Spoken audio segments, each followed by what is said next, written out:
Welcome, everybody, to another fabulous and exciting episode of Healthcare Trailblazers. I am honored and excited to be sitting here today with Dr. Sanjiv Chopra. First of all, he's a professor at Harvard Medical School.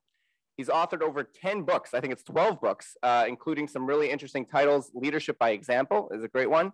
And a more recent one, The Two Most Important Days, How to Find Your Purpose and Live a Happier and Healthier Life. And he co-wrote that with Gina Vild. So that's just some of the books that he's written. Definitely go check those out. And he's also a doctor on top of all that. You've got a lot going on. So really, really happy to be sitting here with you. I actually met Dr. Chopra at a dinner for the 200th anniversary of, I think it's the oldest medical society in the country. And Dr. Chopra was the keynote speaker, and you could hear a pin drop in the room. It was a great speech, and I appreciated that very much. And I appreciate you spending time with us today. Thank you. Absolutely. Delighted to be with you and share some reflections. Wonderful. So we're gonna cover some really interesting topics. Dr. Chopra really has a lot of good things to say and a lot of really insightful, helpful information on a variety of subjects. But before we jump into some specifics, let's take us a little step back. Where'd you grow up? How'd you decide to become a doctor? Where did your healthcare journey begin?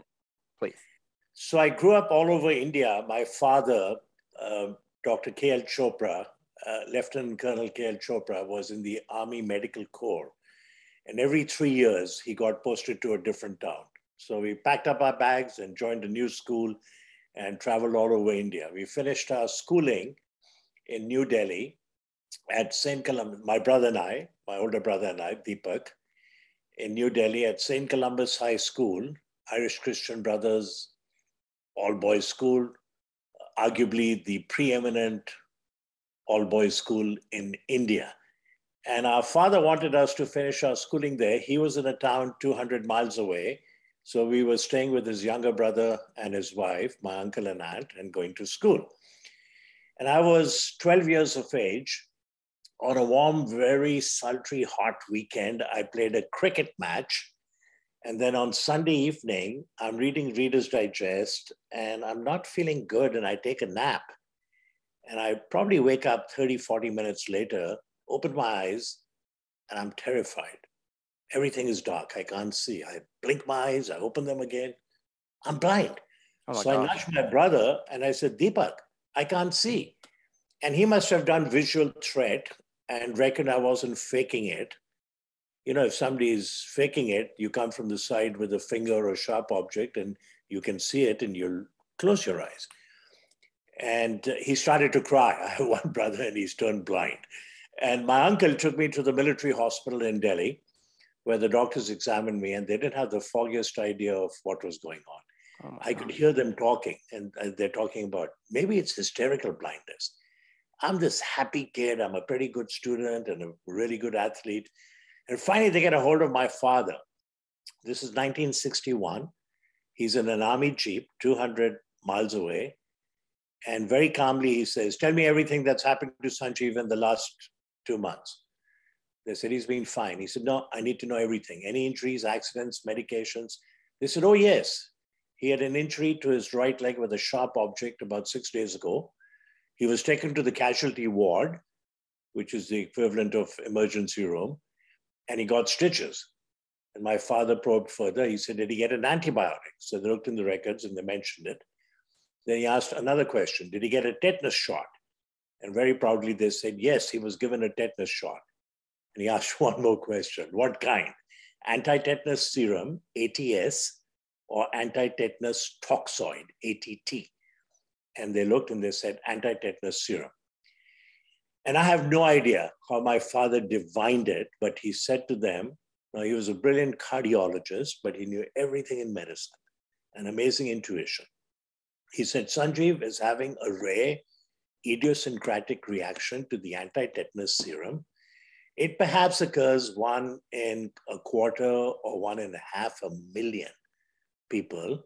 He has severe bilateral optic neuritis. It's a localized form of serum sickness. His optic nerves are ready to burst. Started intravenous, give him massive doses of corticosteroids. Oh my gosh. And that was done, and 12 hours later, my vision returned. I remember vividly looking around And the hospital walls, the room, and all the military hospitals in India were painted green. I see the green walls and I say, oh, I look at the ceiling, there's a fan. And the next day I said, you know what? I want to be a doctor like my father. I've told this story to professors of ophthalmology at Harvard, at UCLA, at Johns Hopkins. And they go, oh my God, that probably was not even a footnote in the ophthalmology textbooks of that time. If your father hadn't intervened urgently, Sanjiv, you could have been permanently visually impaired or even blind. Wow. So that's how I decided to go into medicine. And then I trained at the All India Institute of Medical Sciences in New Delhi, again, preeminent medical school in Southeast Asia. And then in 1972, my wife and I, we were classmates in medical school, came to America. I did an internship in internal medicine in New Jersey, and she did in pediatrics. Then we moved to Boston. And then now I've had the privilege, honor to be working at Harvard Medical School for almost 4 decades. Wow. And for 12 years, I was the faculty dean for continuing education. So we ran about 275 postgraduate courses a year with absolutely brilliant faculty. And I developed online modules. And then I talked to the person in charge in the department and I said, Andy, how many people from Africa, how many countries in Africa, and how many people from Africa have subscribed to our online modules? And she came back a few days later and gave me the report. And she said, there are 55 countries, we have less than 200 people. So I wrote to my colleagues who had developed these brilliant, interactive, engaging online modules. And I said, with your permission, I'd like to give it away free in Africa. Knowledge belongs in the domain of the seeker. And they all agreed. Then we looked at a number of other countries. And I think at one point, something like 87 countries, we were providing it free. Wow. You know, the average physician in Cuba makes $28 a month. Wow. How is he or she going to subscribe to a $30 2-hour online module on cirrhosis or heart failure? It's just not doable. Yep. So we gave it away free and right away it skyrocketed, the enrollment. Wow. So I've been very fortunate. My colleagues inspire me. My students inspire me. I've defined my purpose in life, and everything I do has to be aligned to the purpose. If it's not, it doesn't matter how much fame or money or fortune, it's a distraction or a detour. And I say to the person inviting me, I'm really sorry I can't do it. I hope you will understand and forgive me. It's not aligned to my purpose. So Mark Twain, that's the title of the book you mentioned, The 2 Most Important Days, How to Find Your Purpose and Live a Healthy and Happier Life. And then when you open the book, which I co-wrote with Gina Wild, there's the actual quote by Mark Twain, one of my favorite quotes. He said, the 2 most important days in your life are the day you're born and the day you find out why. What's your purpose in life? And my contention is that the happiest people on this planet have 4 things in common. They have a cadre of good friends, your chosen family, their ability to forgive, doing things for others. So 3 F's, friends, forgiveness, for others. And the 4th one is gratitude. Live with gratitude and your life will be abundant. But happiness is more than the sum total of happy moments. And in order for you and me to have sustained happiness, we have to find our purpose in life and live it. And then if you're doing it, you're happy. You're pretty much happy all the time. People even accuse you. Are you faking it? Why are you so happy? What are you taking? I did a radio show in New Zealand about 4 times.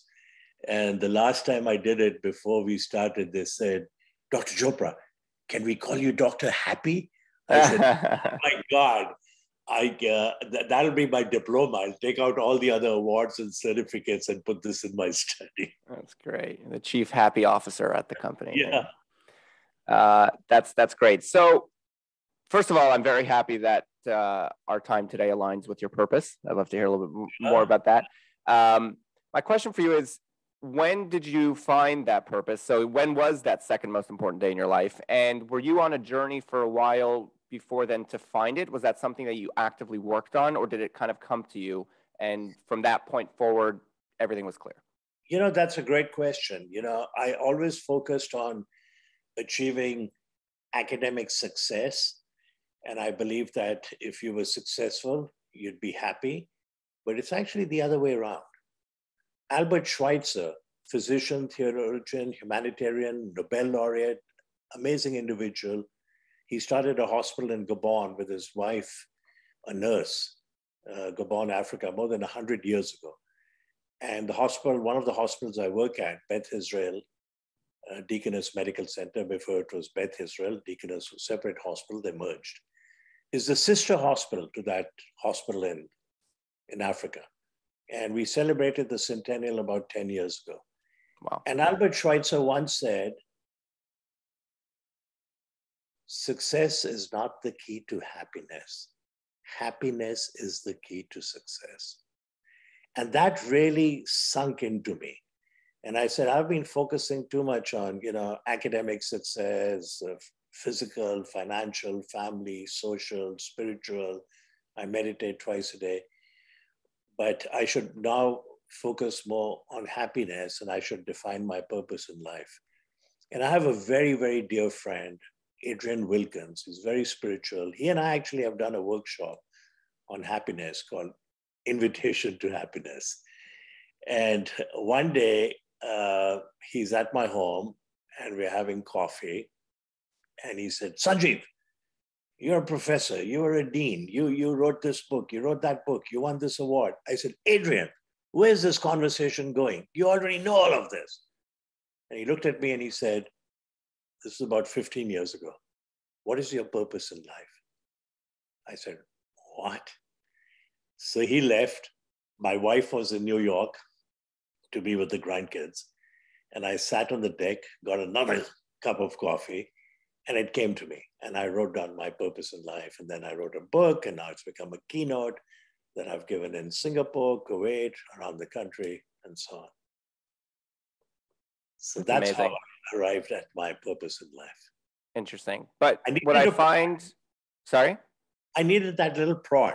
Right. What I find, I think, most interesting about that anecdote is that you said that your wife was away with the grandkids, meaning you were a grandfather already. Oh yeah. When you came to that realization, and I think that that's really interesting because, I'd imagine that it took a lot. At that point, you had accumulated a lot of life's experience, and you'd had a lot of, so to speak, stops along your journey. And would you say that the culmination of all your previous experience was really led to you finding your purpose? Or do you think you could have had that same conversation 30 years earlier and then had 30 more years of clarity? That's absolutely great question. So I think the way people come to find their purpose in life is they reflect, which is what I did.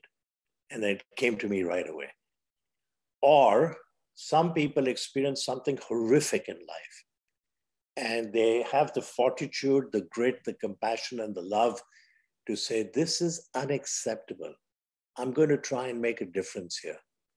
And they start very small. And the next thing you know, it's become their purpose in life. And 40 years later, they're still doing it. And they're amongst the happiest people on this planet. I met an individual by the name of Jaime Aramillo, who's from the country Colombia, some 12, 15 years ago at a leadership course at the Kellogg School of Management. And his story, he's now about 70. His story is at age 28, he's standing at a street corner in Bogota. And across the street, there's a sewer. Okay. Underground. And these kids live in the sewer. And he's saying to himself, I should do something about these orphans. This 70-year-old beautiful girl emerges. And he's looking at her, she's smiling at him. As they're having this interchange, a car comes around the corner, stops in the middle of the street, window rolls down, somebody tosses a toy, car recedes. It's a yellow school bus, Fisher-Price toy. The 7-year-old comes running to the middle of the street, smiling, looking at Jaime Aramillo. And tragically, a speeding truck comes around the corner and smashes her into oblivion. And he says to himself, this is it. This is my calling in life. I'm going to adopt, house, school, and feed these children. He has adopted, house, schooled, and fed 52,000 orphans. Wow. So he's a national hero, hence the term Papa Jaime. I said, Papa, how do you pay for it? How many staff do you have? Sanjiv, 150. He said, I have a bakery. The only thing we make is cookies. And I've convinced all the restaurants in Medellin, Bogota to put a cookie jar next to the cash register. As people are leaving, they grab a cookie. There's a shoebox with a slit. They drop change. I get 50% of my needs that way. Wow. I said, Papa, what about the other? Must be a good cookie. Yeah. And he said, well, I'm a motivational speaker. I speak all over Latin America and I plow my honorarium into the foundation. I said, come on, that doesn't cut it. I know what motivational speakers get. And he said, you're right, Sanjiv. Every time I need money out of the blue, somebody helps me. He says, I'll give you an example. 3 weeks ago, I needed 41,000 US dollars to pay my electricity bills. I go to 3 banks, they turn me down. They said, Papa, we love the work you do. We already gave you loans at the lowest rate. Don't even tell anyone, but we can't give you more. So he's coming back to his office and there's a street woman.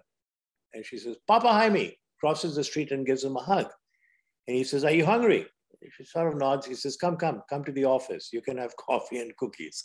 So she's in the office having coffee and cookies. He's on the phone calling 3 other bankers. And she can tell that he's being turned down. And when he hangs up, she says, Papa, how much money do you need? So Sanjiv, I told her I need 41,000 US dollars. She smiles. She says, Papa, I give it to you. He said, Sanjiv, I said to myself, she's cuckoo. She's a street. She opened her purse. She had $60,000. Her son had given her the money to move off the street, sign a piece of paper, move into a permanent house. She said, I've saved some other money. The weather's good. I can be on the street now. Your children need it. Wow. Take it now. No questions asked. You can return it if you want, when you want. Wow. He said, that kind of thing happens to me. And then he showed me photographs of his orphans who have become surgeons, doctors, computer scientists. One of them, professional tennis player, junior national champion of Colombia, flanked by Pete Sampras on one side, Agassi on the other. He's like the happiest guy. You see his eyes, there's bliss. And he found his purpose in life witnessing the tragic death of that 7-year-old girl. Wow. Now, the third way. So one is reflection, one is an event like that. And I can tell you many, many stories of young people who have found their purpose in life by witnessing something horrific. And then they had the love and fortitude and grit, compassion to say, I'm going to do it. You know, in the Talmud, it says compassion is the highest form of wisdom. Compassion is a verb. But the third way is, which we did in our workshop, we gave all the attendees 30 3x5 cards and said, for the next 30 days, at the end of the day, write down 2 or 3 or 4 things you did that day. And next to it, give it a rating. Where 1, you were miserable. 10, if you were lucky, you were in bliss. There'll be lots of 3, 4s, 5, 6, 7, 8s. At the end of a month, line them up. Strike out 1, 2, 3, 4. Look at 5, 6, 7, 8, 9. That gave you joy, made you happy. Your purpose is lurking in there. That's your purpose. You'll find it. Interesting.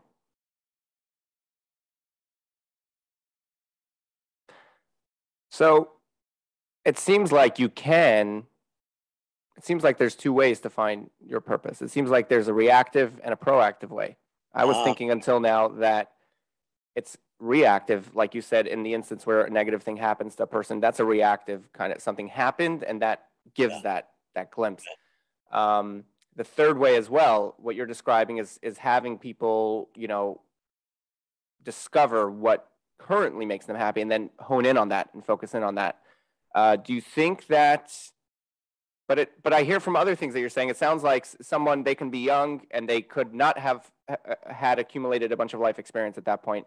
And yet I think this is the reflection piece, the first piece, where someone can sit and reflect and come up with a purpose and lead their life accordingly. Would you agree with that? Or do you think? Yeah, no, absolutely. I'm going to tell you a story of Mariah Smith, where she grew up in an orphanage for the first 2 years. Then she's adopted by a wonderful family in Virginia. She's now, when she was 17 years, goes with her mother to a takeout. It's winter, it's freezing. Mother sits down to drive the car. She comes on the passenger side with the food, and she looks, and there's a homeless guy sitting on the street and shivering. She says, "Mom, I'm going to give him the food." The mother says, "Absolutely." So she gives him the food. She goes home, says, "Mom, got to go back. Give him a clean blanket." So she goes back, gives him a blanket. She is known as the blanket girl. She is now given away, with the help of merchants in the community and other people, 180,000 blankets. Wow. She goes at 11 o'clock at night to these parks where these homeless people are living. Many of them are mentally challenged. They're not taking their meds. They've been abandoned by their families. In a van with a box, each box has a blanket, water bottle, insect repellent, nutrition bars, vitamin D3, and she gives it unconditional love. So known as the blanket girl. And chapters are now opening all over the country. Wow. Inspired by her. So she was asked, so she found her purpose some 8-9 years ago at age 17. She was asked, what was the reaction of that first guy you gave the blanket to? She said, he looked up. It was a combination of shock and gratitude. It haunts me to this day. It keeps me going. Wow. This is an angel amongst us. Right. Right? She found her purpose with that one interaction. Or some people would have turned away. Some people might have given part of the food or the food. She came back with the blanket, and then she started a lifelong journey. Yeah, it's very powerful what you're describing, and I think that in today's day, so many of us have life so good, and because we have life so good, we find it hard to appreciate that we have life so good, and that leads to a lot of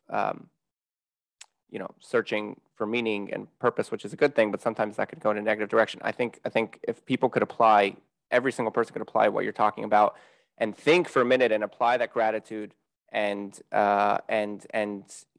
find a meaning and a purpose, that would do wonders for our country and the world. It would, and I think the people who are doing it right now, when I look around, they're often young people. They're your age, or even younger. And they have so much passion and perseverance and grit and enthusiasm.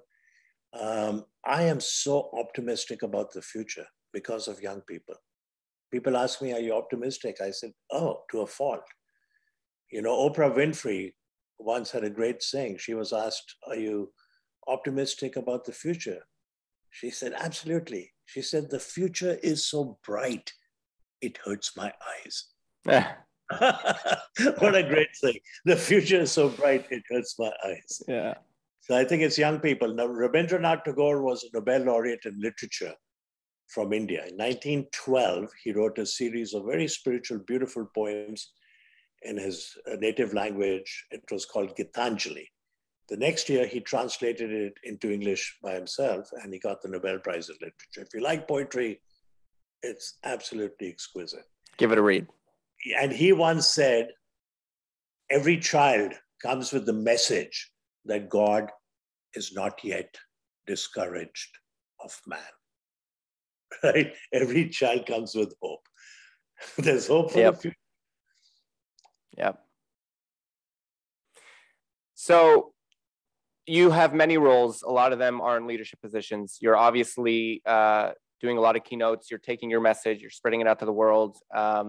And in every one of your roles, there's a certain leadership quality that seems to be infectious and makes what you do work well. I know you have a lot of insights, and a lot of the people that a lot of our audience are healthcare executives, leaders in healthcare.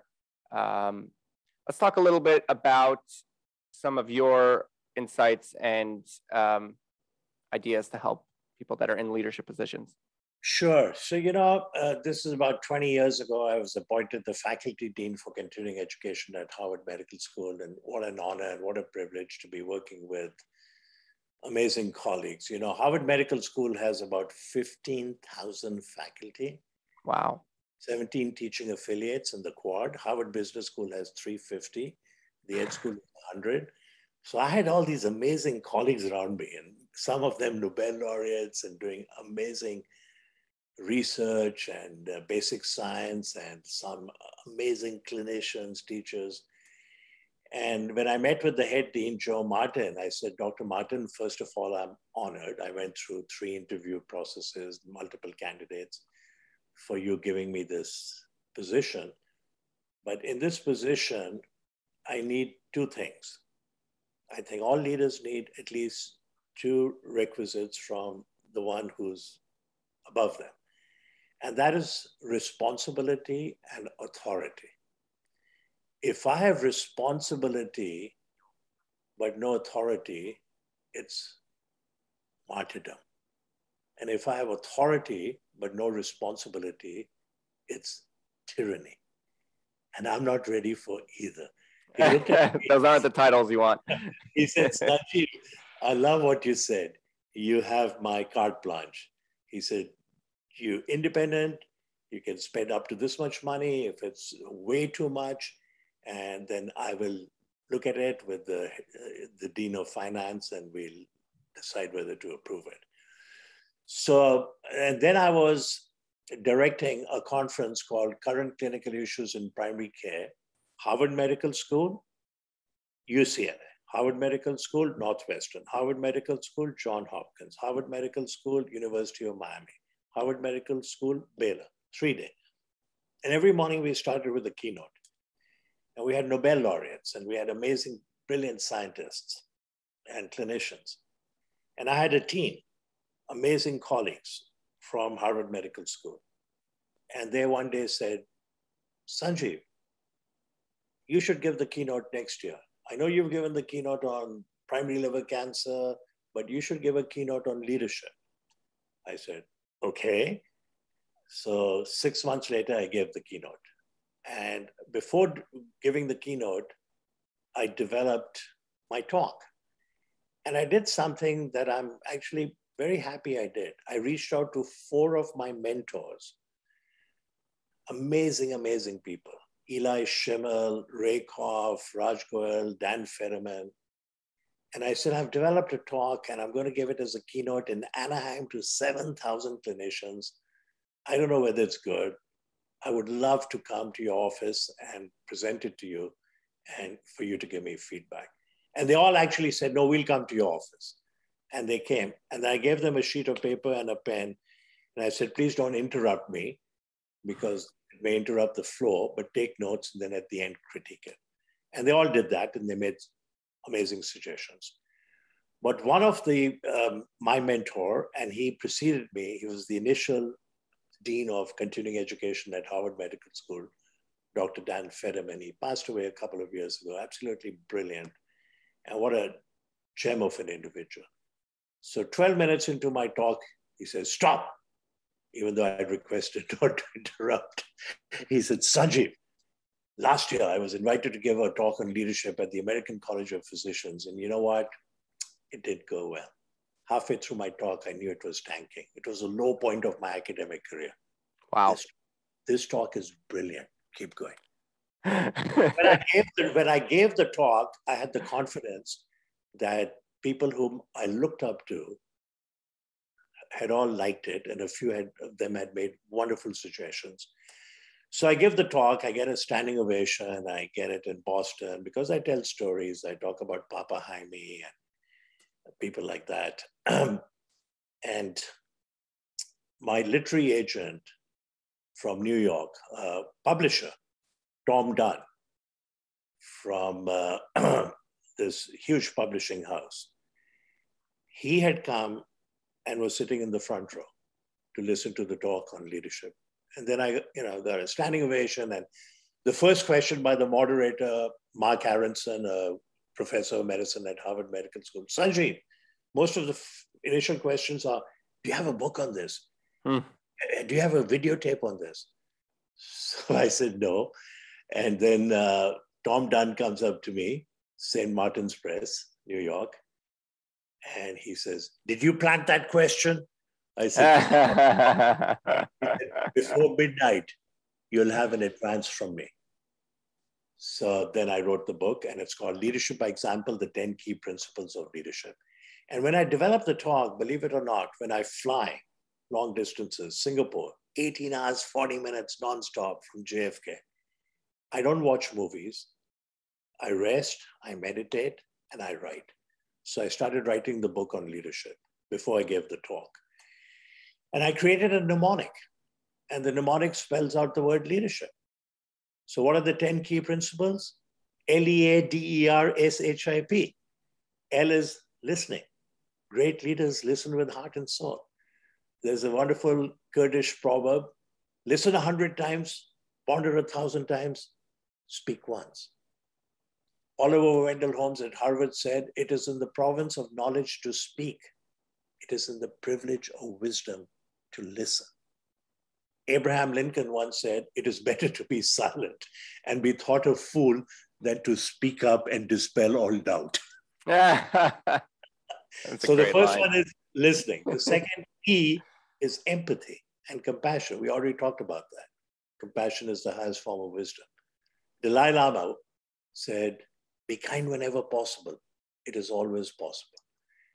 So compassion. A is having an attitude that is upbeat and courageous. You know, courage is rightly esteemed the first of human qualities because it is the quality that guarantees all others. D is daring to dream big. Søren Kierkegaard once said, great Danish philosopher and theologian, to dare is to use your foot momentarily. Not to dare is to lose yourself. We have to be daring. Yeah. You know, E is enthusiasm, R is resilience, S is sense of purpose, H is humility, I is integrity, and P is pack other people's parachutes. And I'll tell you a quick story about that. So Captain Charlie Plum, amazing speaker. I had him speak at my medicine course, updated internal medicine, 2 years in a row. And 800 people from 35 countries, 7 days, wow. Keynotes every morning. He got a standing ovation. And this gentleman charges $20,000 for a talk. And I said to him, I said, listen, we're an academic medical center. I pay my faculty a few thousand, few hundred to give talks. Here's the deal. I'll give you 10,000. You have to take care of your airfare. We'll have a suite for you. Dr. Chopra, I'm honored. So he gave a talk, packing other people's parachute with pride. And the story is that he's sitting at a diner having breakfast with his wife. And there's a guy sitting 2 booths away and he keeps glaring at him. After a while, he walks over. He says, you Captain Charlie Plum? He says, sure answer. The guy says, you flew F-4 Phantom jets off the Kitty Hawk during the Vietnam War. He says, that's true. He says, your plane was shot. You ejected. You were captured by the Viet Cong. You were a prisoner of war for 6 years and you were tortured. Captain Plum looks up at the guy and he says, that's all true. Who are you? And the guy says, I packed your parachute. Wow. And Captain Plum gets up. He says, oh my God, obviously you can see it worked. I've been meaning to look for you and thank you. Tell me something. Do you keep track of everyone's parachute you've packed? And the guy says, no, sir. It's enough gratification for me to know that I have served. Captain Charlie Plum was 24 years of age. He marries his high school sweetheart at the Annapolis Naval Academy. Off he goes to Vietnam. He's done 75 successful sorties. It's his last one. And he's coming home to his bride in 5 days. He's shot, he's captured. He's in this 8-foot dingy cell, infested. He's getting infections. He's depressed. This is not my war. This is my president's war. I was going home to my bride. And one day he thinks he hears a cricket chirping in the corner of the cell. So he goes to investigate. It's not a cricket, it's a piece of wire scratching the concrete floor through a hole in the wall. So he pulls on it. There's a tug. He lets go. It disappears. It reappears 2 hours later with a piece of toilet paper on it. Says, I'm a fellow prisoner of war. I've been here 2 years. Memorize the code and swallow the toilet paper. He said it was easier to memorize the code.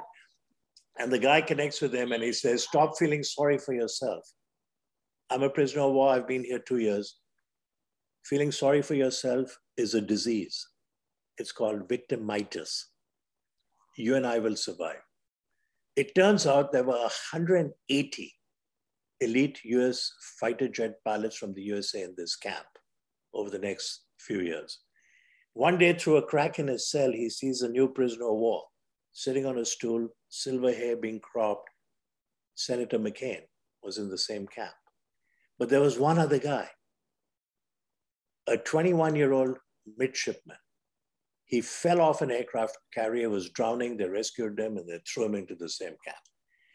And 2 years later, the Vietcong said to him, the Vietnamese said to him, you know what? You're the one guy who didn't drop bombs on us. You can go home. They wanted some good publicity.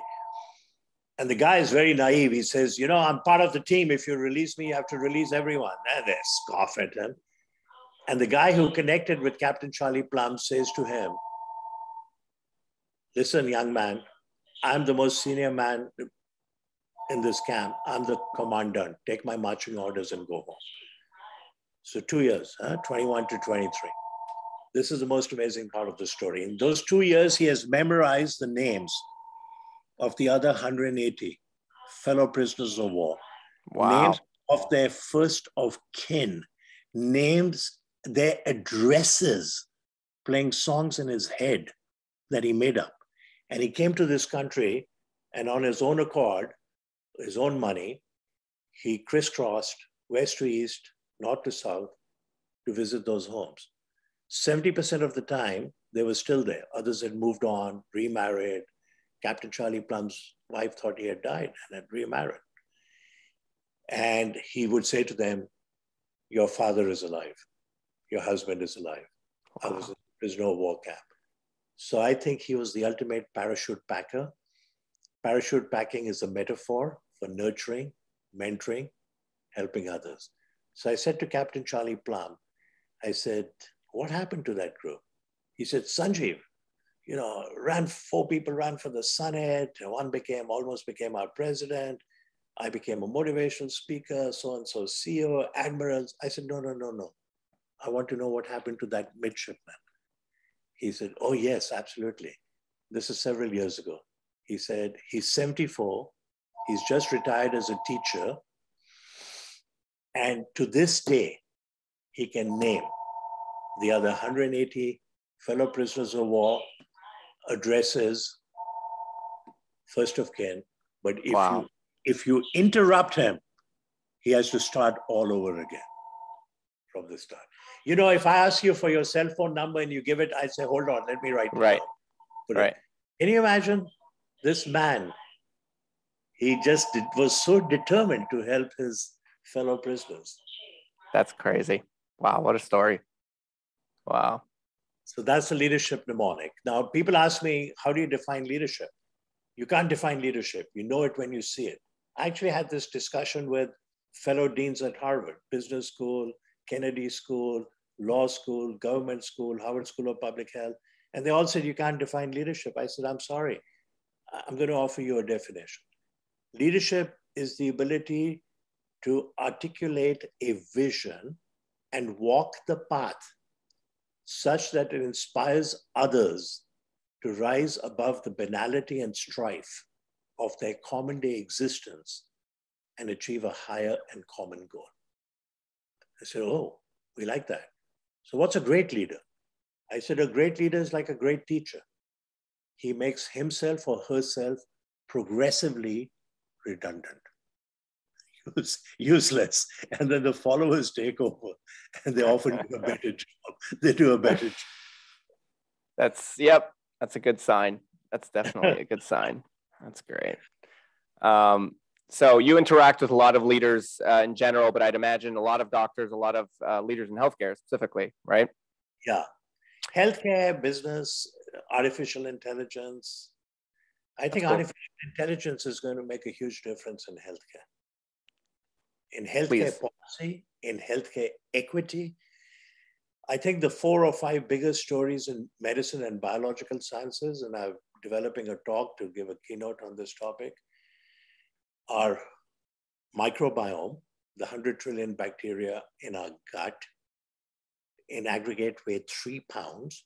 It's been called a newly discovered organ, the second human genome, the inner bacterial rainforest. There was a cover story on The Economist some years ago, Microbes Maketh Man. It has influence on obesity, arthritis, diabetes, Alzheimer's, liver disease, response to chemotherapy, side effects of chemotherapy. Everything is dictated by the gut microbiome. When you say, I have a gut feeling, it's your bacteria talking. Maybe we should stop listening. So the second one is artificial intelligence, which I think a better name for it is aided or augmented intelligence. Now, there's a recent study from Mayo Clinic. It's been published. They looked at 5,200 people coming to liver transplant, and they looked at 27,500 gender age-matched controls. Somebody decided to look at these people with end-stage liver disease, to look at their ECG, but incorporate AI. And the ECG gives you, using AI gives you a score. Mild liver disease, moderate, severe, you need a liver transplant.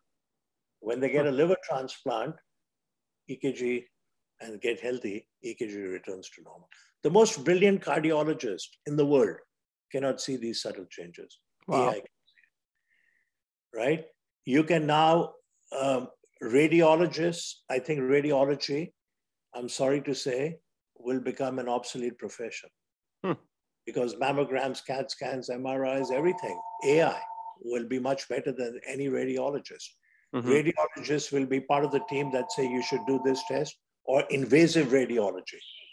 You know, if you're dealing with a stroke or bleed in the brain or stopping bleeding in the gut.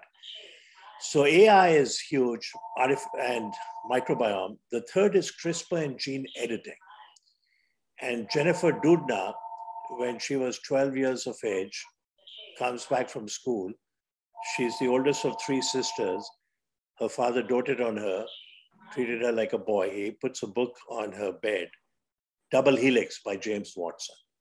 James Watson got the Nobel Prize at age 24 with Crick and Wilkinson for discovering the secret of life, the double helix.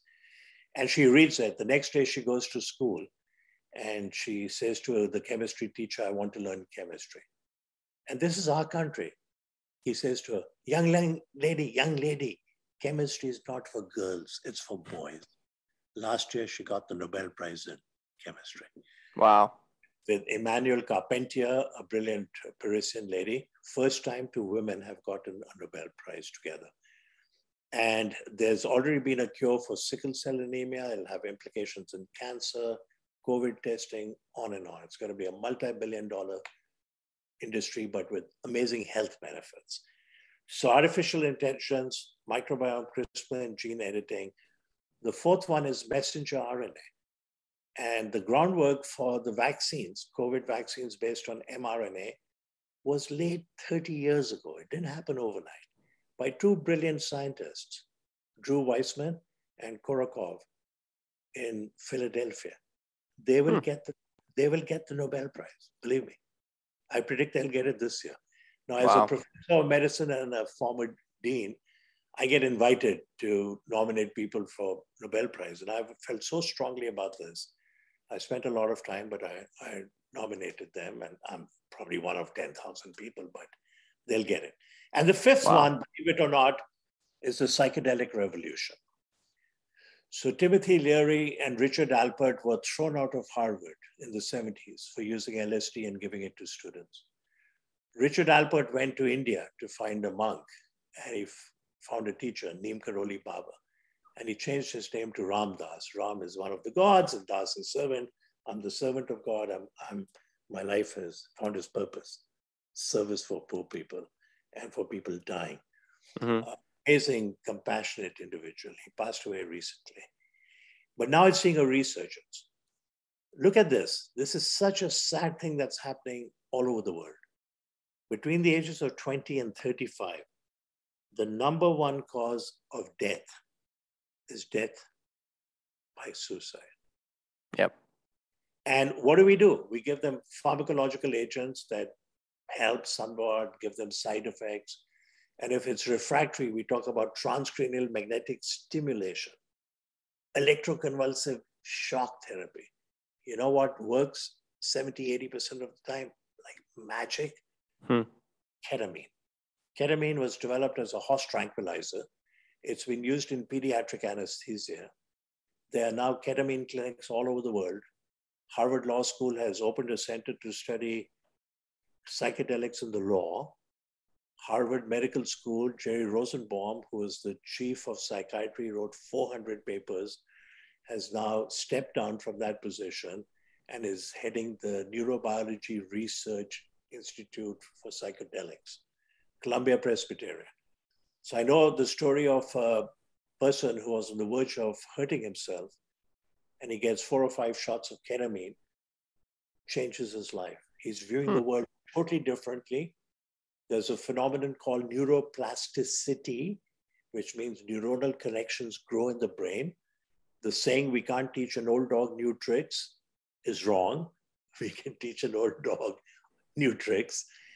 And the guy got so much better, he told his fiancée, I've hired a skating rink between 4 and 6 a.m. tomorrow. You have to come with me with the video camera. I'm going to skate and you have to record me. Then they sent it to talent scouts.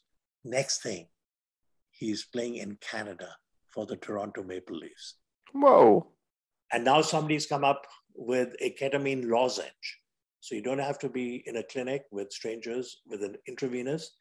You're screened by a doctor, a nurse comes on by Zoom, somebody that could support you will be in the next room, and you put the lozenge under your tongue. It dissolves in 10 minutes.